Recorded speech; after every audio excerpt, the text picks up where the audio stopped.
A deathbed confession is an admittance to a crime or crimes from someone who is nearing death. This confession may help alleviate any guilt, regret, secrets, or sins the person may have had in their life. In prison and on death row, these kinds of confessions can also be quite commonplace.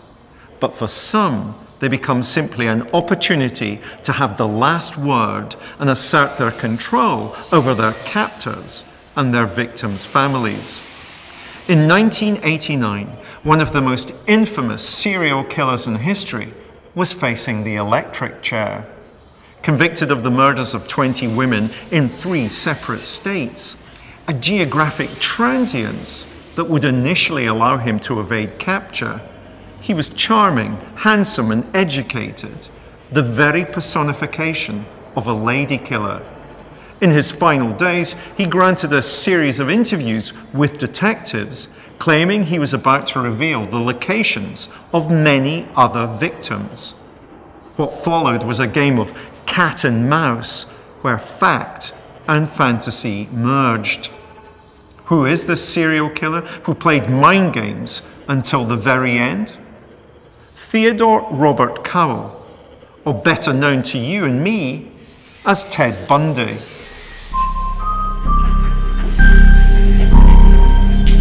In 1978, Ted Bundy was awaiting trial on the suspicion of having murdered over 30 women, all young college girls just starting to make their way in the world.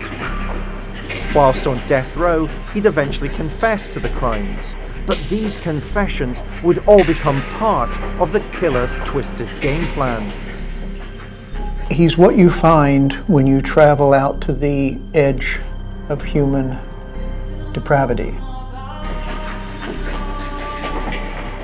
He's frightening in so many ways because he is out of the mold of so many other inadequate serial killers. He was charming, glib, persuasive, intelligent, articulate, successful. None of those things fit the mold. I can't understand how he came to be so monstrous. The others I can. This one I can't. I don't understand how you can become that detached and cruel and hideously arrogant. Make no bones about it. I am looking for an opportunity to tell the story as best I can in a way that makes sense to me and the way that'll help. He did not look like a serial killer, and he did not speak like a serial killer. He had a very direct but manipulative honesty about the way he spoke to other people that made them believe that what he was saying was in fact the truth. A media frenzy surrounded Bundy on his arrest, and he was determined that media frenzy wouldn't fade once he was incarcerated. While sat in prison, Bundy plotted to become the curator of his own legend, and he was helped by the TV cameras. Bundy's sinister celebrity status was achieved by becoming one of the first murderers to get global airtime when the court trials became televised in the United States.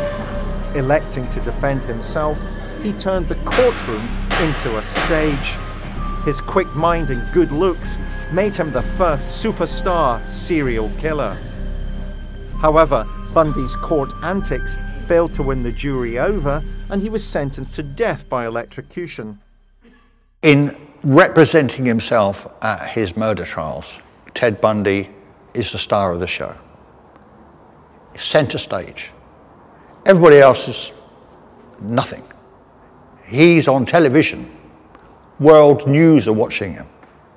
He is famous. He became very skilled at arguing his case, and he argued in court, and in one case the judge actually commended him on his performance. He actually put up very good arguments, but he wanted to be in control. He enjoyed the whole game, and court is very much theatre, it's very much acting and role-playing and everything else, and he was very good at that because he was a psychopath. Whilst on death row in Florida, Bundy became fixated with keeping his name in the headlines. And he achieved this by granting a series of extraordinary interviews with detectives, claiming to offer them information about the whereabouts of other victims. This is a tape-recorded interview between Bob Keppel, Dave Reichert, and Ted Bundy. The date is 11/17 of '84. The time is 15. It was Bundy's nemesis, Seattle detective Bob Keppel, the man who had helped to bring the curtain down on his murderous ways, whom the killer was most keen to talk to. I can't remember what night of the week it was. Thursday night, I believe, I don't know. 11 to 12, probably closer to 12, on a warm Seattle May night. I mean, I think it was clear. Weather had been fairly good. I was moving up the alley using a briefcase and some crutches, and a young woman walked down. I saw her round the north end of the block into the alley and stop for a moment and then keep on walking down the alley toward me. And about halfway down the block, I encountered her and asked her to help me carry the briefcase, which she did, and we walked back up the alley. He's reveling in it. You can hear it in his voice. You can hear it in everything he says. He's convinced that not only is he back in control, but that he is dictating the course and terms of the dialogue and what will happen to him. He even says, I think at a couple of points, that it's unfortunate, I'm going to need more time. It's in your best interest that you give me more time because I have so many valuable things I can share with you. The arrogance is extraordinary. Basically, when we reached the car, what happened was I knocked her unconscious with a crowbar. Did she see it? No, there were some handcuffs there, along with the crowbar, and they handcuffed her and put her in the passenger side of the car and drove away. Was she alive or dead? Oh no, she was unconscious, but she was very much alive. So the long and short of it was that I again knocked her unconscious and strangled her and drove her about 10 yards into the small grove of trees that was there. Okay, Michael, Ted Bundy, one of the most discussed serial killers in the world. Everybody has an opinion about Ted Bundy. Everybody wants to talk about Ted Bundy.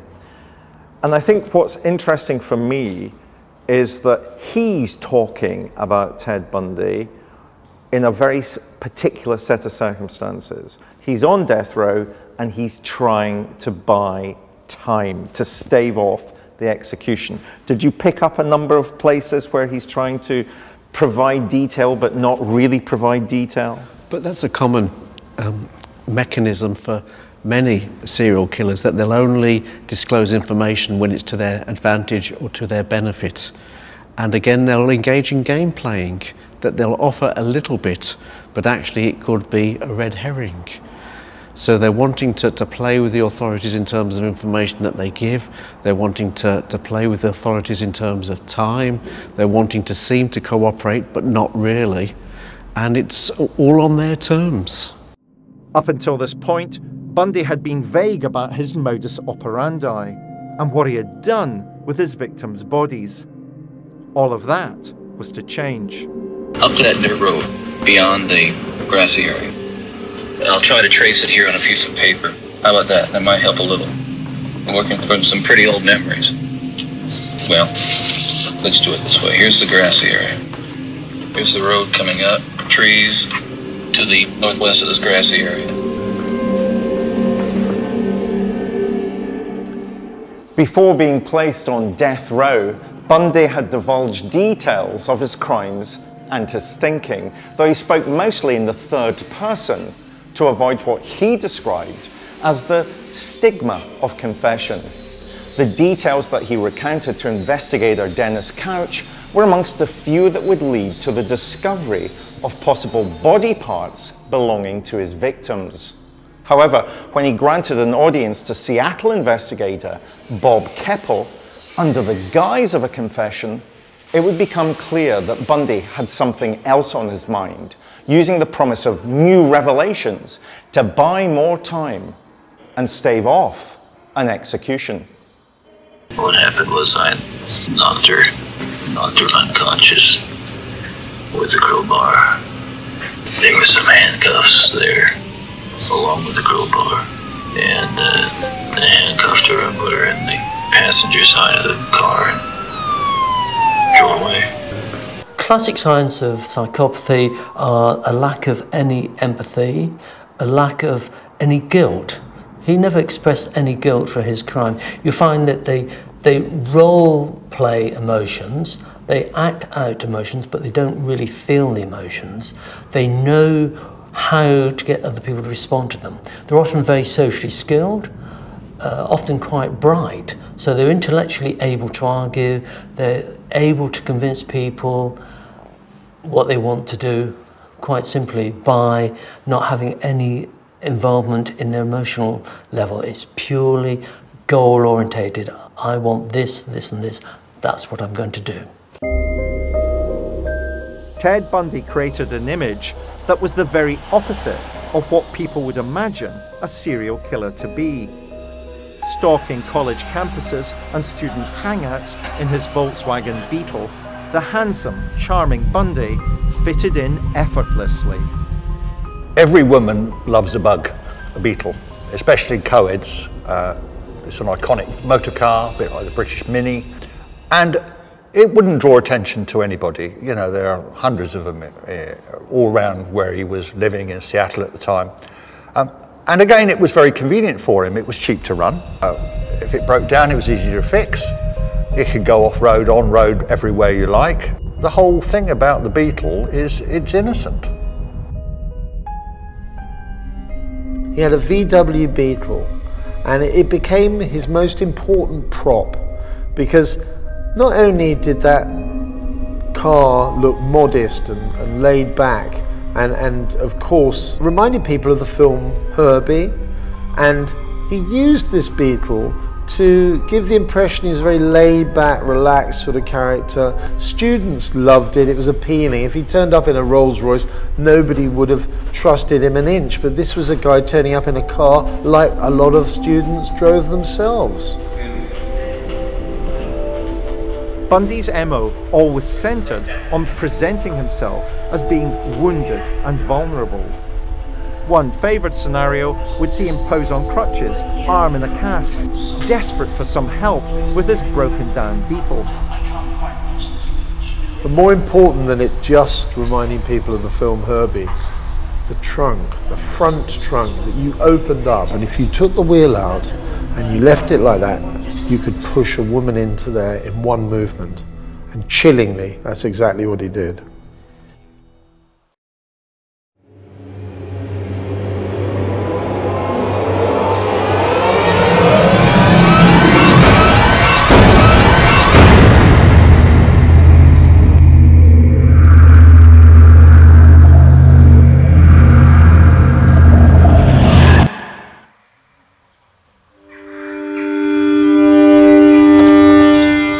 Serial killers develop what they call a murder kit.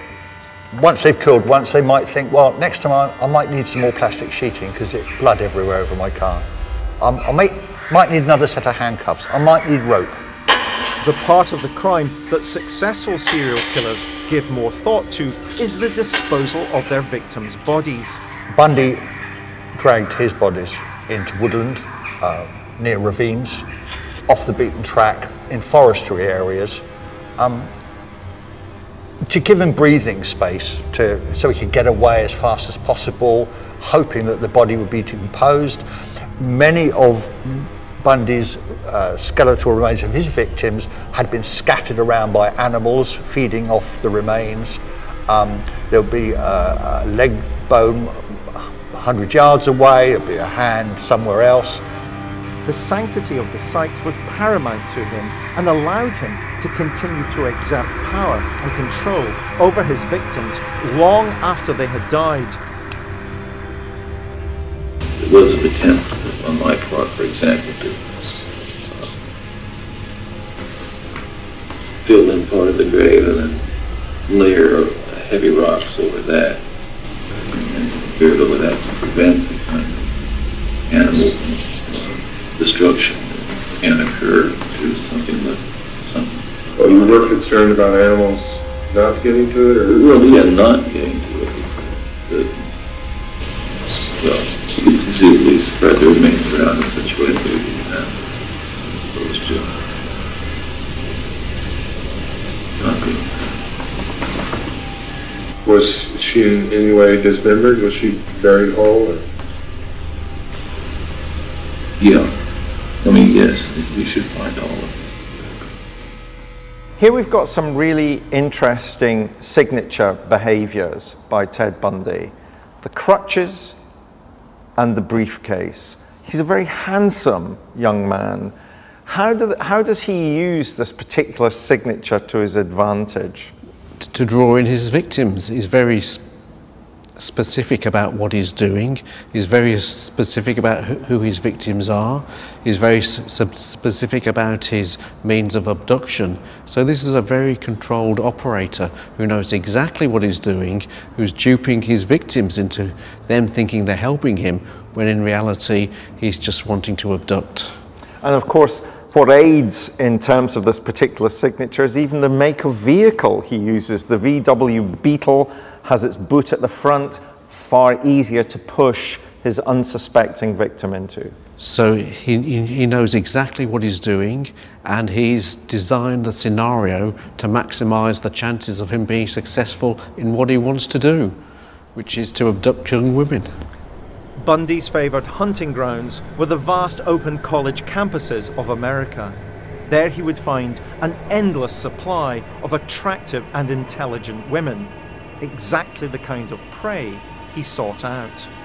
He would stalk the campuses, posing as an injured freshman. Once he had gained his victim's sympathy, he would strike. There's no greater example of a lady killer in a very literal sense than Ted Bundy. He could sweep women off the streets, he could charm them out of their houses. He had very little difficulty picking up victims as his career progressed. And he was ultimately so horrifically vicious towards females. Ted Bundy's actual entrapment and kill MO was very simple. He'd have his victim brought into his space. She was now in his web. There was no escape. He'd hit her, knock her unconscious, sometimes bind her, put her in the back of a van or in the back of stuff her in his car and drive her away. I mean, he's not going to kill her where there are thousands of people sunbathing. He needs her out of there now. She's totally under his control, and he will take her to a location that he knows is safe, away from prying eyes. She'll come round, or he'll wake her up, and then he will start using her and abusing her and raping her. Possibly telling her at the same time that if she behaves and doesn't kick up a fuss, I'll let you go home, because she's never going to go home. Then when he's sexually satisfied himself, and we're talking about a very sadistic man who would probably torture and cut and strangle and let off again and strangle, let off again, then he would kill her.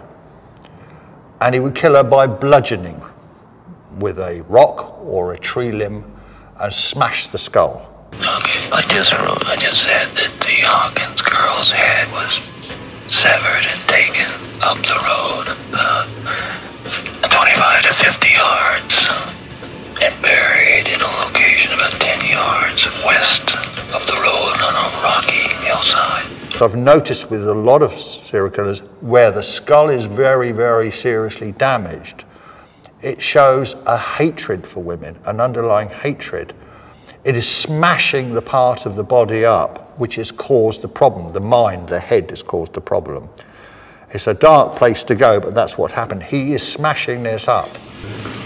Yeah, probably you found the damage to the head, the jaw in particular, probably broken. But if you'd found that, you would have known who it was. However he may have presented it, as a considered, rational decision, the decision of an intelligent man. Psychologically, it's actually very basic. It's actually about all the standard reasons for confessing.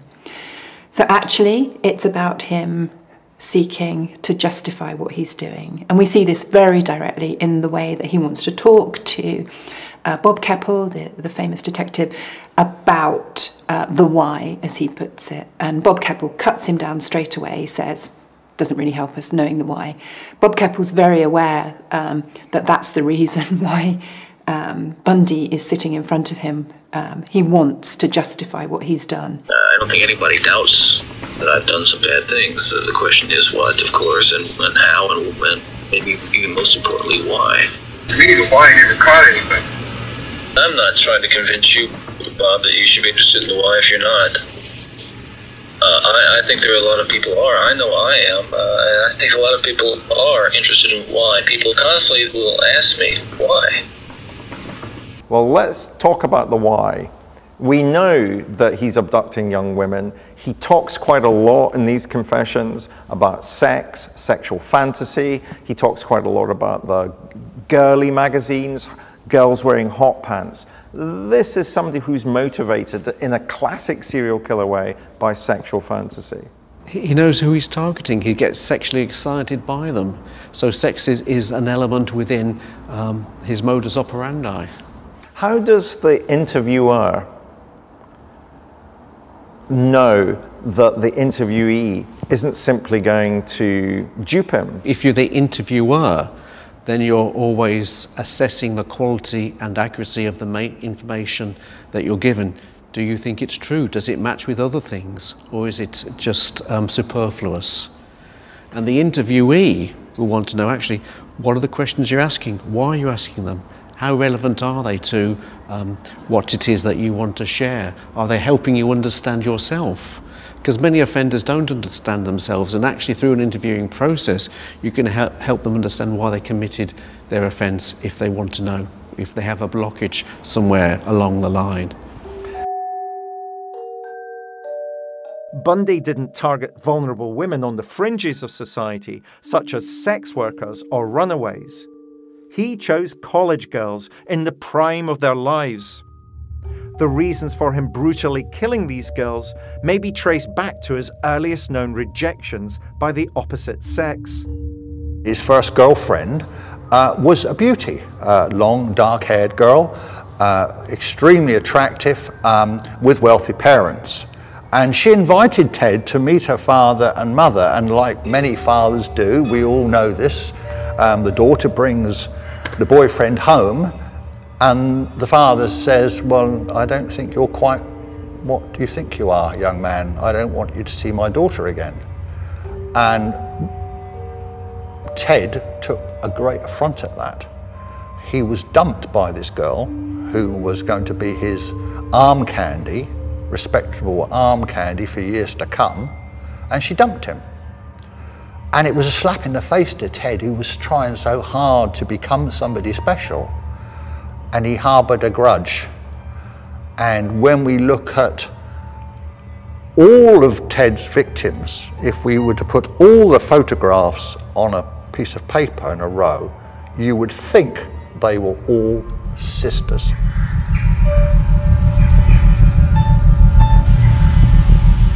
Bundy eluded capture for so long because he was a transitory killer who murdered across the country and disposed of his victims far from the places where he'd abducted them. Ted Bundy's crimes were committed before computers properly existed. And he killed his victims over a vast, wide area of America. And so it was very difficult for law enforcement to connect the dots, to work out that these killings were connected. And that enabled him to continue killing at random for a lot longer than he certainly would have done today. One of the problems in America is, compared to Britain, it's extremely large. It's nearly 40 times the size of the UK, with thousands of police forces. And what happens is, if you commit a murder in one state, You can travel, like in California, 2,000 miles to another part of the state, and the police forces will not communicate to each other. In those days, they didn't have the internet like we have today. So you could quite easily kill somebody, move the body to a different part of the state, and the police would never link the murders together. During a 10-year killing cycle, Bundy had murdered close to 30 women. The sheer number of victims and their visual similarities convinced the police they were dealing with a serial killer. And over time, Bundy's name would repeatedly be presented to the police as being a possible suspect. What's interesting is one of his girlfriends, when he was at Washington, she actually reported him to the police as a suspect. Also, his university professor reported him to the police because the police had reports of a man in a brown beetle, with some form of injury and possibly the name Ted as the killer. So they knew about him in the early 1970s. His girlfriend reported him, the professors reported him, but the police didn't have enough evidence to push the case. Plus, he was one of many other suspects. Bundy was arrested on suspicion of the murder of a sophomore student. Whilst at the police station, he escaped and immediately made his way to the Florida State University campus.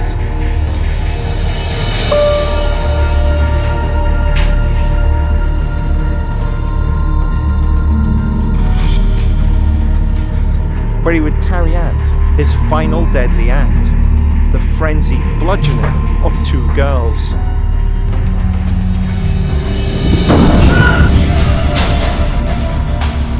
As well as beating the girls to death, he'd bite one of them. The cruel irony being, it was teeth marks from his dazzling smile that would be amongst the most compelling physical evidence to hold up in court. Bob Keppel was a highly experienced investigator. Realizing that time with Bundy was running out, he used every weapon in his arsenal to try and turn the tables on the serial killer. The scenes that followed wouldn't have looked out of place in the movie The Silence of the Lambs. In a bid to appeal to Bundy's vanity and narcissism, Keppel asked Bundy to offer his own unique insight into the Green River murders, another serial killer case that Keppel was working on back home in Washington state. Asking Bundy for his professional advice would years later look like a master stroke, as he provided a chillingly accurate assessment for how the killer, who would much later be revealed as Gary Ridgway, was operating and how he could be caught. Well, first of all, he's trying to dispose of the bodies, but they won't be found. This guy doesn't want to get caught.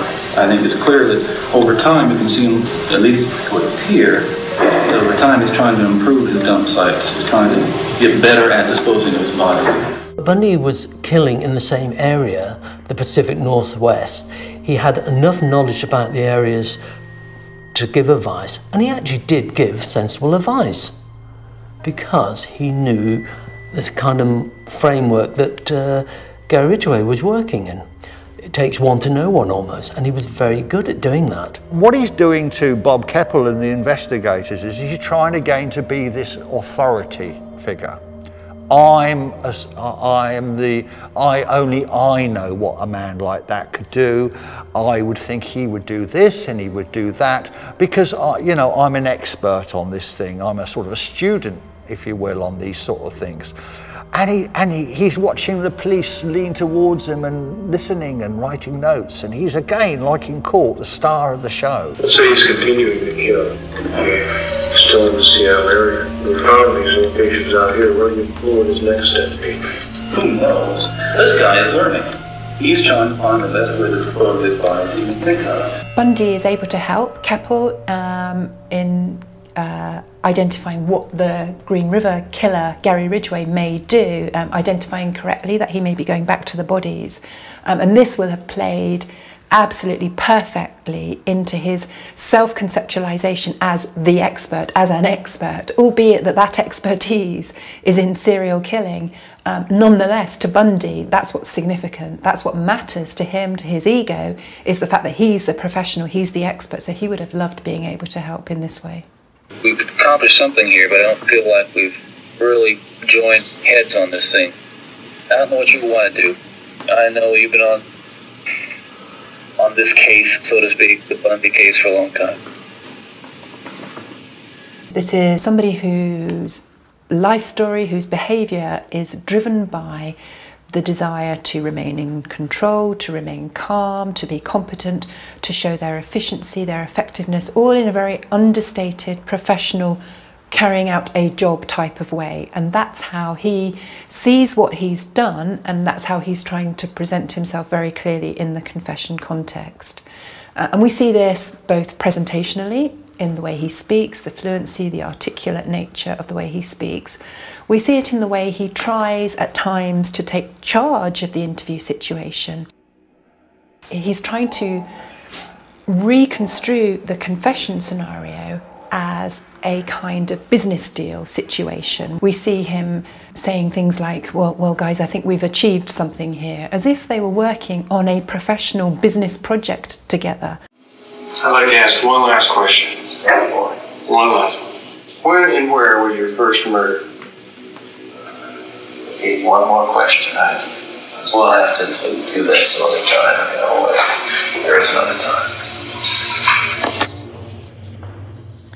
In the final analysis, Ted Bundy's death row confessions offered little by way of information that would help detectives solve the many more crimes he was suspected of having committed.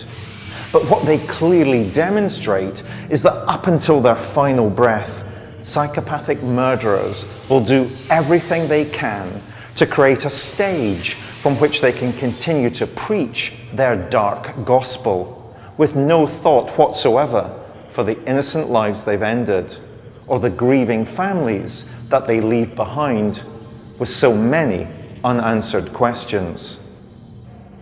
It's a dirt road. I mean, a steep climb, not really, I mean, a short, steep ascent up a little incline, and then wound up to the left. Bundy's offer of information on the whereabouts of victims and identities of victims became more and more vacuous as the police realised that he really couldn't remember. These individuals were just objects. He didn't really note them as being individuals at the time when he was killing. He just saw them as something that he could possess, to own forever, to kill, and it would keep their spirit forever. And as the police began to realise this, they began to realise that his time was running out. There was, well, at a certain point I did pull off the side of this road after, let's say, a mile, roughly.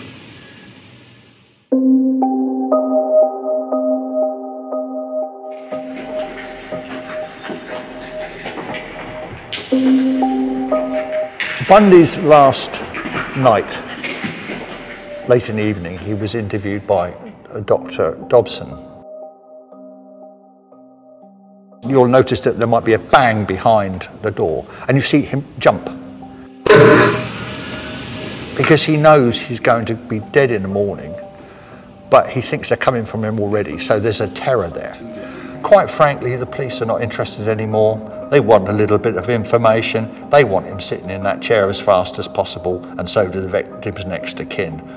And at the very end, when Bundy was executed, they shaved him, they put a sanitary towel in his anus, and they tied an elastic band around his penis, and they shaved his head.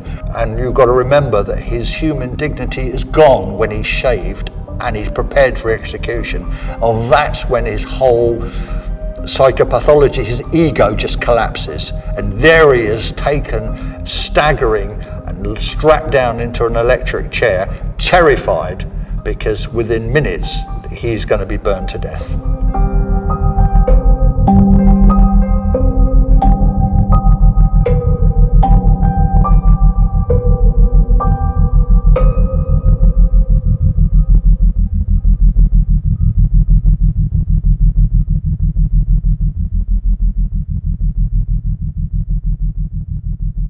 Did you buy this line that he uses to explain the journey that he takes? He says, people find various outlets for their insecurities and hostilities and tend to compensate for them in various ways. Is he compensating for his insecurities and hostilities by killing young women? Well, he's just justifying to himself why it is that he get engaged in that activity. When by that question, he's acknowledging actually there's other routes, there's other paths he could have taken, but he chose not to. I got the impression that Bundy won the interview war, but ultimately lost because he was executed.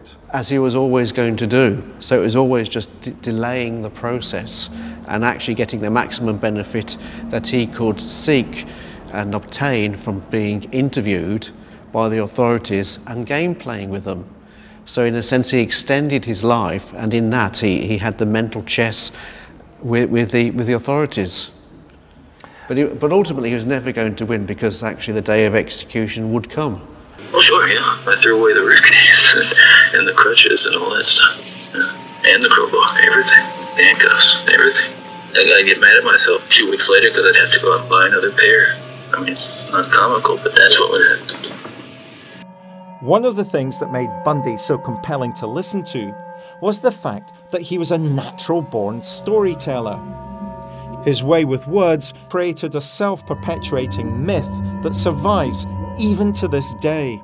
It feels with Ted Bundy, when he's talking towards just before his execution, that he's living vicariously through an extraordinary story. A story that he almost feels he's invented. And he's certainly the ultimate creative force in this story, and he drives it forward. And as he talks about what has happened, it's almost like he's making sure all the boxes are ticked, that dramatically he's got the right high points, the right low points. I just said that the Hawkins girl's head was severed and taken up the road, 25 to 50 yards.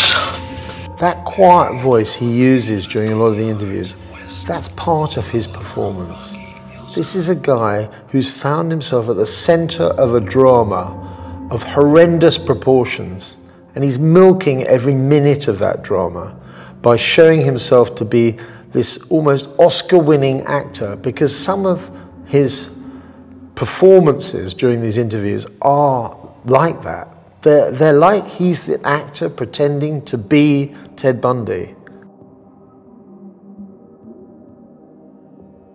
He is the poster boy for American psychopathy. A seducer, an arrogant, manipulative seducer. Charming. Even when he's talking about the most dreadful things, he does it in a kind of soothing, detached manner. Frightening. I've got the mileage left in me tonight, and I want to give it a best shot. Give it your best, the one that's most likely to produce something for somebody. Bundy's death row confessions totaled some 30 hours, but instead of being the proposed exercise of helping the police to resolve unsolved crimes, they were instead a masterclass in how a serial killer will try to assert power and control over everyone they encounter. It's almost spider-like. One of the things that this also most disturbs me is the kind of fan club that he seems to have generated amongst other women who had nothing to do with this case whatsoever. And that the sexual attraction from them is extremely disconcerting. And again, I struggle to understand.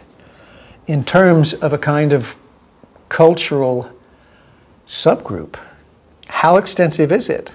How many women are there that are attracted to this kind of person? Extraordinary.